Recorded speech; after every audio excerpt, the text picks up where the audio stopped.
Kennedy. Yes. So for those of you who may not know, I'm Clint Kennedy. I'm Ann's favorite son. Least favorite son too, depending on the day, but we'll leave it at that.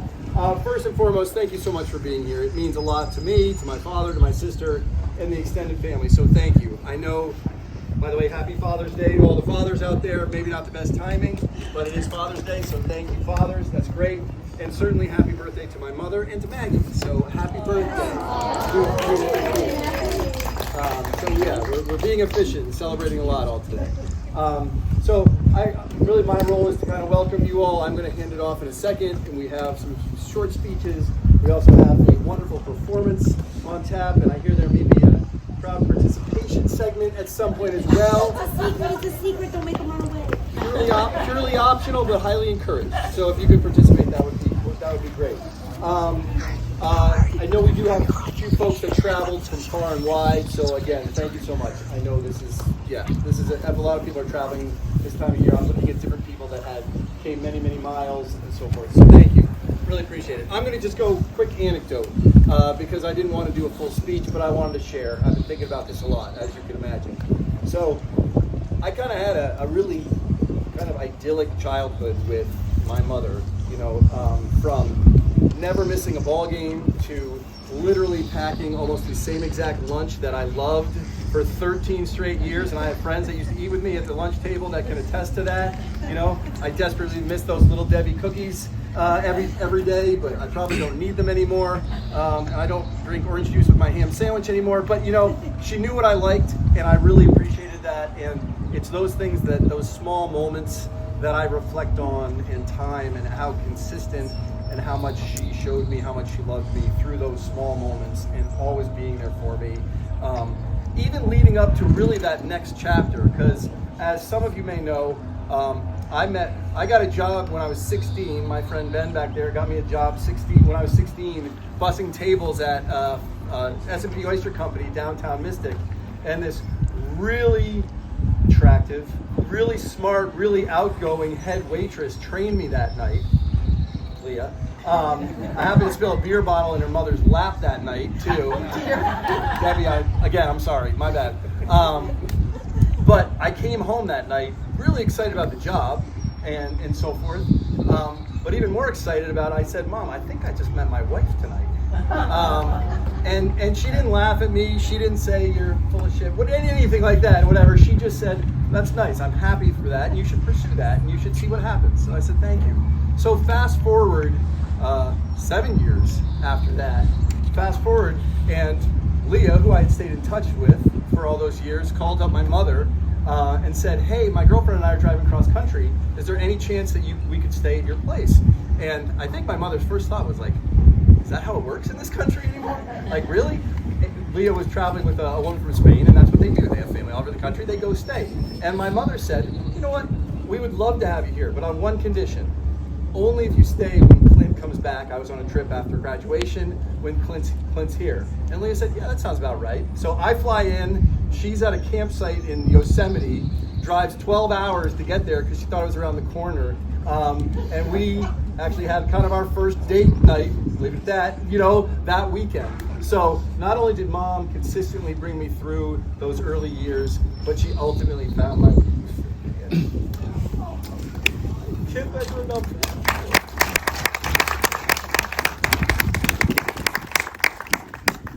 So thank you all for being here. I really appreciate it. Thank you really for telling that story, and I'll let you do the easy part.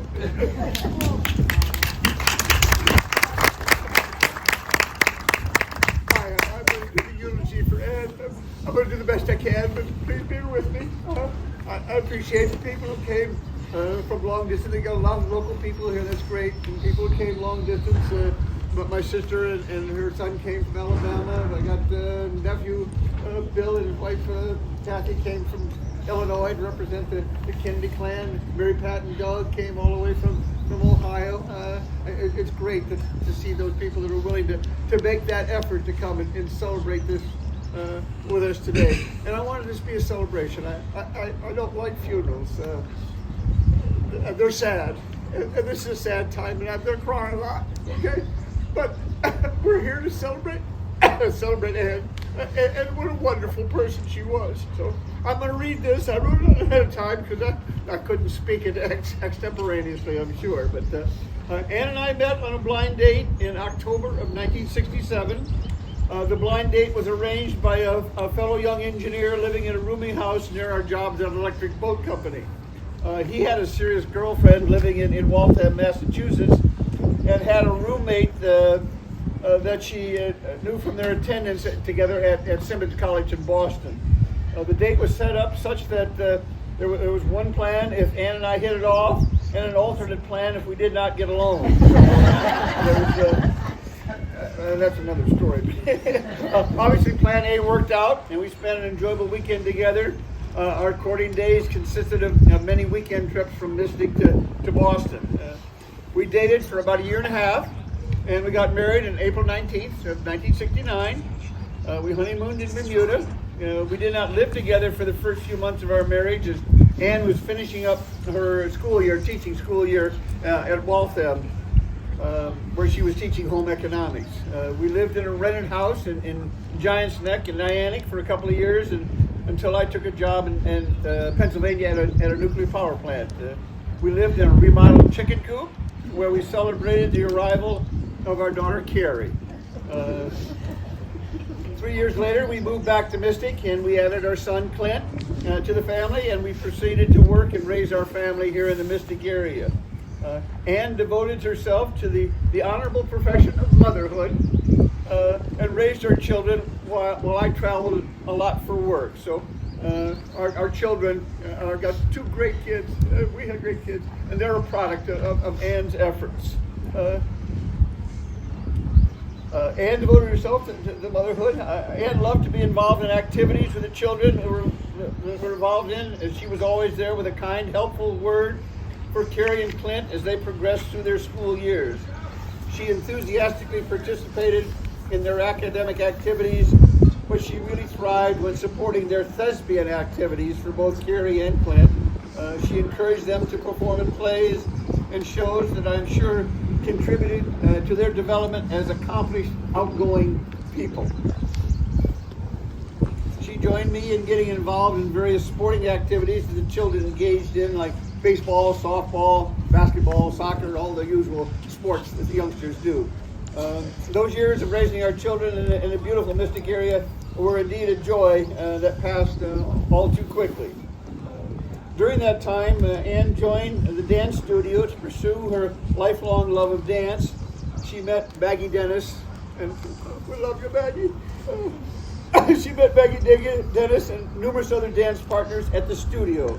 She became deeply involved in the dance studio and devoted many hours preparing for dance programs, and became the costume designer and seamstress for the majority of costumes that the many dancers wore at the studio.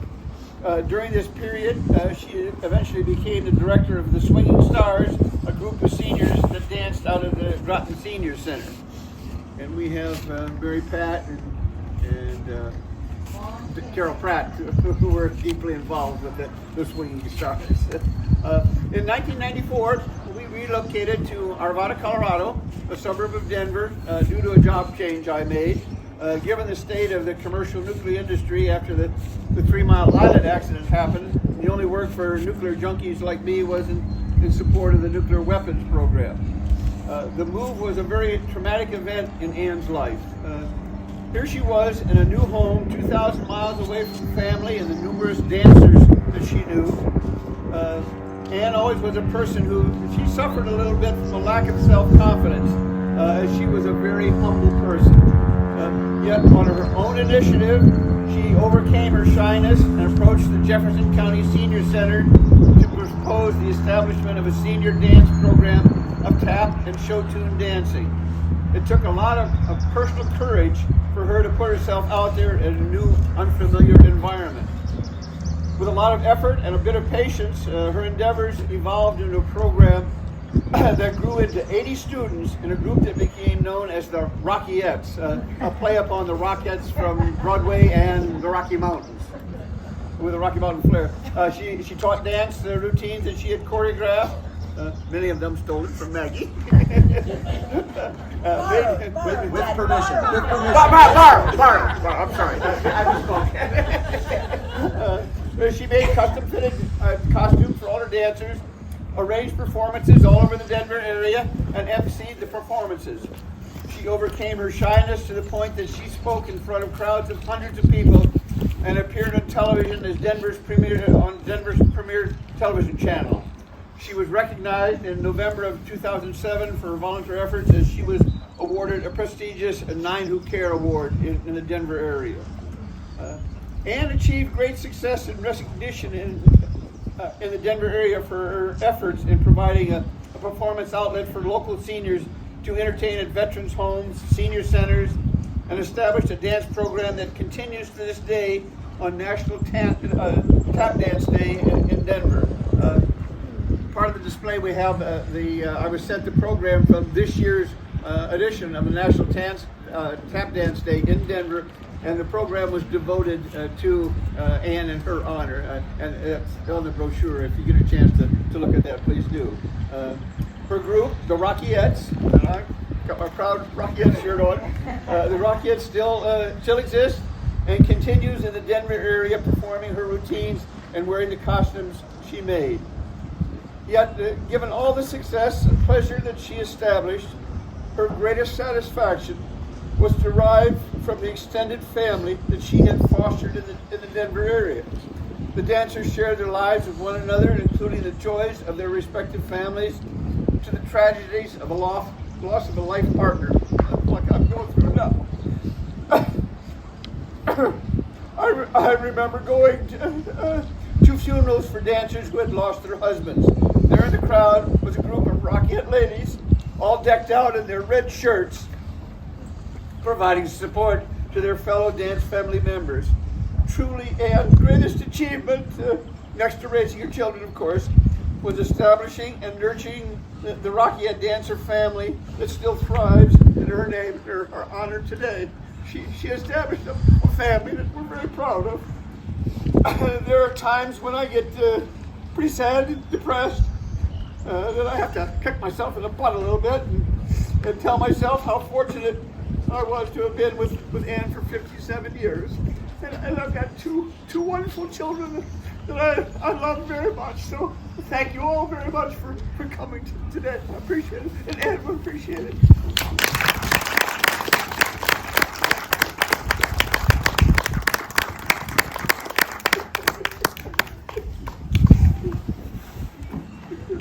All right, this is not formal, but my sister would like to say a few things. Okay, I'm not gonna follow that. Thanks. Had to write it down because I wasn't sure I could do it otherwise. I'm gonna try. Oh, happy birthday, Mom. Anne Burkholder Kennedy. Teach your voice. Teach your voice. Teach your voice. Okay, Anne Burkholder Kennedy. Beloved wife, mother, grandmother, friend, fashion consultant, dressmaker, costume designer, choreographer, and dancer. And so much more. I can't stand here and list everything that was so wonderful about my mom, because you would be here for days. And I think y'all are going to want to go home eventually. So, I just want to talk about her main superpower. It was her kindness. She was the kindest person I know. She spent countless hours making clothes for my dolls so I could go to elementary school in a matching outfit that my teacher would then parade me up and down the hallway with every morning. Years later, staging and doing the choreography for Clint's and my school musicals, she was my biggest fan in all of the activities that I chose. I never thank her enough for the support that she gave. In preparation for today, I've heard a lot of stories from her friends, and there's a couple little things I'd like to share. One is a message from her roommate, Donna Faraci, who they attended Simmons College together. And Donna, when I asked her for a little something, she just chose to write about sweets. If you knew my mom, she had a sweet tooth. She said, Anne used to bring back from weekends at home pecan pie, and I brought bananas. Food was mysterious, as Anne always said. I don't know what that means. I'm going to have to ask her further. She said they always had Friday afternoon teas and they look forward to that. Just like college dorms now, right guys? And they had at the end, they loved it because they would take the empty cookie tins, and Donna still uses hers today and thinks of my mom every time she does. She had a few other things to say, but I'm going to move on to, wait for it. As my dad and brother both mentioned, my mom has made some dreams come true. Her seniors some of them were Great Depression babies, and they never had the opportunity to take dance classes when they were young. Well, my mom changed that. She finally gave them the chance. She had 90-year-old senior citizens shaking their booties in sequins. While living in Colorado, she met many women that supported her as she figured out how to start a dance group from scratch. These ladies became the center of her Colorado world. I thought it was best if you heard the words directly from someone who was there. Dearest Marydale was unable to travel here today, but she has sent her thoughts, and I'd like to share them with you all. She started with a quote, and it reads, "Music is a moral law. It gives soul to the universe, wings to the mind, and flight to the imagination, and charm and gaiety to life and to everything." From Plato.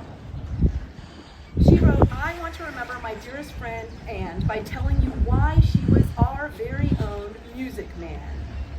Anne loved her sewing machine and hated the computer." That's very true. Anne was very creative, and with her choreography and her costume design. She used sequins, feathers, and fringe that gave magic to numbers like New York, New York, with black top hats, tails, and of course, sequins. Anne also designed unique costumes from the oversized sailor tops and hats from the Army Navy surplus store and mops from the dollar store, which was featured in the number Honey Bun. One of the most cherished moments in 2007 was when Anne was selected as Channel 9 Volunteer of the Year. Another highlight was for both the dancers and the audience was when Carrie danced with Anne on the auditorium stage and won from a chorus line. Thank you, Maggie. Speaking of the auditorium, we were cursed by having a big white screen on the stage, which we always had to contend with. However, in typical Anne fashion, she used it to have the dancers go behind and remove their practice tops and emerge in her beautiful gold costumes and tap hats with her very own version of the number one. Anne always included an audience participation number. Stay tuned on that, everybody. And the family and friends shows and that the kids absolutely loved. After the children learned the dance with a little help from Anne, they would perform it for the audience. Although Anne was very hands-on with all aspects of the performances, we were occasionally able to assert some creative liberties. For example, while ironing, Carol Prophet, one of the dancers, heard the song Mame and thought it described Anne perfectly. Instead of the typical end of a show, Anne was completely surprised by hearing the dancers sing a new version of the Mame song with Anne's name inserted instead. So this was their tribute to Anne. "You coax the taps right out of our shoes. You dance us through the rhythm and blues. You keep us all together with your patience and a smile upon your face. Your costumes are the very best, the sequins and the feathers and the lace. You make our dance steps easy to do. You help us get some exercise too. You teach Broadway show tunes. We learn them just as quickly as we can. You've made us feel alive again. You've given us drive again and made our souls revive again. You brought the cakewalk back into style. Your cheerfulness makes us all smile. You came, you saw, you conquered, and absolutely nothing is the same. We think you're just sensational, Anne." In 2008, we performed 2 numbers on the grand stage at the Paramount Theater in downtown Denver. We were fortunate enough to dance with the music provided by the showcased by the rare working Wurlitzer organ. We danced to music, and for Can-Can, Anne substituted in for an absent dancer. I'm so happy that I was on stage with Anne for that special number featuring one of her best costume designs. To this day, I still get tears in my eyes when I think of being behind the heavy black curtain, hearing the audience file in, waiting for the number to begin. That's what she gave to everybody. Anne was the only one that could book a show. No spreadsheet for her. She used a large a space calendar for every month and would carefully add a show noting the facility, address, and phone number and contact person. Later, she would eventually visit the facility to see the layout, type the florid, and change for costumes, and for 30-plus dancers, as well as parking for her Rockyette company. Eventually, delegation crept in, and she had a few dancers scout out some locations for her. It's hard for her to let go. Let me also give special thanks to Roger for always being there with our music, microphones, and extension cords, and a million other things. We appreciated you so much. After an estimated 300 shows, Anne and her Rockyette's final performance was on June 12, 2017. She celebrated 20 years of dance from 1997 to 2007. She wishes she could be here today, but Mary Dale said, because she's in Colorado and was unable to travel, that she was going to be celebrating with my mom's favorite lunch from Applebee's, an Asian crispy chicken salad, and remembering. Yeah, so that was from Mary Dale. I'm gonna wrap up with just saying my mom was special to all of those that were lucky enough to call her a friend. But I was even luckier because I got to call her mom. She'll be missed forever, but never forgotten. Happy birthday, Mama.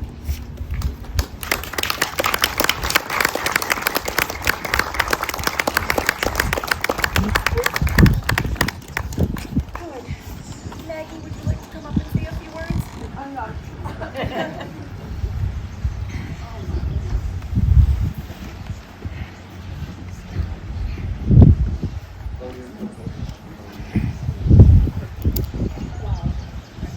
Well, first of all, I don't really think I need to add to anything that has been said today, because everything that I feel inside has been said as well. So I just want to thank you and welcome all of you and say it's wonderful to be here today to share with Roger and his family this beautiful celebration of life for Anne Kennedy. When I think of Anne, I think of dance, of course, and I tried to write all of my memories down on paper, and I ran out of paper. So I no longer have these huge, long, yellow line tablets. So I said, well, this is not going to work. I'm just going to have to condense this into a couple of words, which I've done. One is talent. And you already know what I'm going to say. She was unbelievably a talented woman. Her costumes still line our costume closet at the studio. Our company uses them from time to time, and we have a sign that's over the door that says Anne's Archives. So her memory is being kept alive there. The other talent that she had was that she could knit. And I think many Christmases she knit for her very much loved grandchildren these fantastic Christmas sweaters. I saw pictures of them and I just couldn't believe that anyone could do this. You know, it was just amazing. But she could knit. And of course, I think you probably all know that Anne could cook. She was unbelievably talented in the kitchen. Our favorite recipes of Anne, of course, are the chocolate chip cookies. And I believe her children and her grandchildren like monkey breath. Is that right? Yes? Yeah. And then the other one, of course, is the famous strawberry rhubarb pie. And I can tell you, every time I visited them in Colorado or in Delaware, when I walked in the door, I could smell chocolate chip cookies and strawberry rhubarb pie. And if it wasn't already there, it would be in the oven before the end of the day. So that's wonderful. So I enjoyed her company all my life. The second word, though, I think you've already touched upon, and that word was love. Anne loved her family. She purely loved her family. Anne loved to do things for people.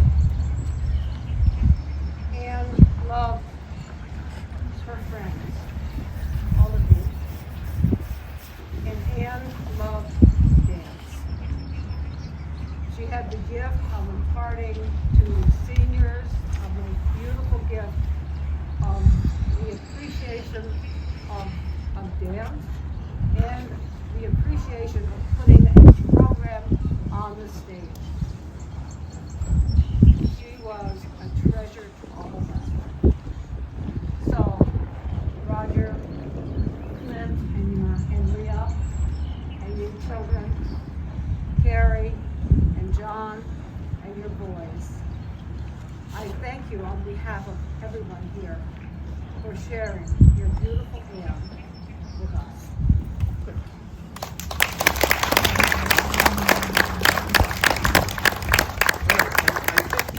That wasn't more than enough. I think you also have a special treat whipped up for us. So we need a minute to get organized, yes?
There's a partner.